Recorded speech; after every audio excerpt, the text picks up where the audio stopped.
بسم اللہ الرحمن الرحیم۔ السلام علیکم ورحمۃ اللہ وبرکاتہ۔ میں ہوں حکیم قاری محمد صفدر اعظمی۔ آپ میرا یوٹیوب چینل دیکھ رہے ہیں۔ امید ہے اللہ پاک کے کرم سے آپ سب خیریت سے ہوں گے۔ اللہ رب العالمین ہم سب کے حال پہ رحم فرمائے، کرم فرمائے، آمین ثم آمین۔ تو حضرات، جس طرح کہ آپ نے تھمبنیل دیکھ لیا ہوگا، یہ ہے حب حیض و بانجھ پن۔ حضرات، بانجھ پن عموماً حیض کی بندش سے ہوا کرتا ہے، لہٰذا یہ گولیاں جو ہیں بندش حیض کی شکایت کو رفع کر دیتی ہیں اور حمل قرار پا جاتا ہے۔ اس ترکیب کے ساتھ استعمال کریں، انشاءاللہ تعالی یقینی کامیابی حاصل ہوگی۔ بڑا ہی آسان نسخہ اور بڑا مؤثر نسخہ ہے۔ محنت اس میں وہ لمبے رگڑے گوٹے لگانے کی کوئی نہیں ہے، بس آپ نے دوائیاں لانی ہیں، لا کے تو بنا لینی ہے، انشاءاللہ بہترین فائدہ ہوگا۔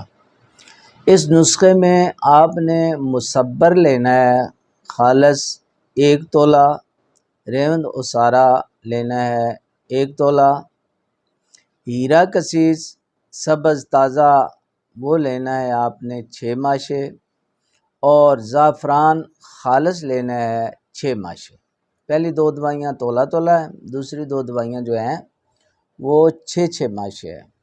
سب دوائیوں کو چاروں کو الگ الگ باریک پیس کے مکس کر لینا ہے۔ مکس کر کے تو پانی کی مدد سے آپ نے جنگلی بیر کے برابر جو ہے گولیاں بنا لینی۔ بس گولیاں بنا کے خشک کر لیں، دوائی آپ کی تیار ہے۔ اس دوائی کو آپ نے استعمال کیسے کرانا ہے جی؟ 1 گولی صبح، 1 گولی شام کو، چائے کے ساتھ یا دودھ کے ساتھ آپ استعمال کر سکتے ہیں۔ موسم و مزاج کے مطابق تبدیلی بھی کی جا سکتی ہے، مقدار خوراک کم بھی کی جا سکتی ہے، زیادہ بھی کی جا سکتی ہے۔ قبض نہیں رہنے چاہیے مریض کو، اس حساب سے دیں کہ قبض نہ ہو۔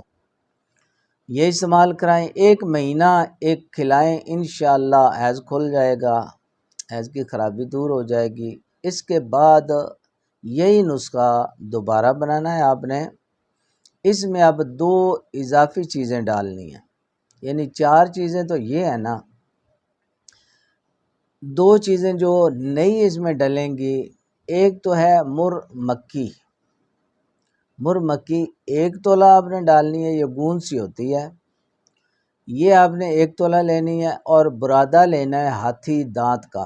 ہاتھی کے دانت کا برادہ یہ پنسار سٹوروں سے مل جاتا ہے، یہ بھی آپ نے لینا ہے 1 تولہ۔ باقی دوائیاں جو ہیں ان کا مقدار جو ہے نا وہی رہے گی، وزن جو ہے وہی رہے گا، یعنی مصبر اور ریوند اسارہ تولہ تولہ، اور ہیرا کسیس اور زعفران جو ہے وہ 6 ماشے۔ یہ 2 جو نئی دوائیاں ہیں یہ تولہ تولہ ڈالنی ہے، مرمکی بھی اور ہاتھی دانت کا برادہ جو ہے تولہ تولہ ڈال کے اس کو اب دوبارہ بنا لیں، مکس کر لیں، ٹھیک ہے، گولیاں اس کی تیار کر لیں۔ اچھا، یہ جو ہے اب کچھ عرصہ جو ہے یہ استعمال کریں گے، انشاءاللہ اس سے جو ہے، کیونکہ حیض کی خرابی دور ہو چکی ہوگی، انشاءاللہ اس سے عمل قرار پا جائے گا۔ بہت بہترین نسخہ ہے، آسان نسخہ ہے، اور بنانے میں بھی خرچہ بھی اتنا نہیں ہے۔ جن کو بھی یہ تکلیف ہے یہ استعمال کریں، انشاءاللہ اللہ پاک کرم فرمائے گا۔ اب آپ حضرات سے اجازت چاہتا ہوں، اللہ حافظ۔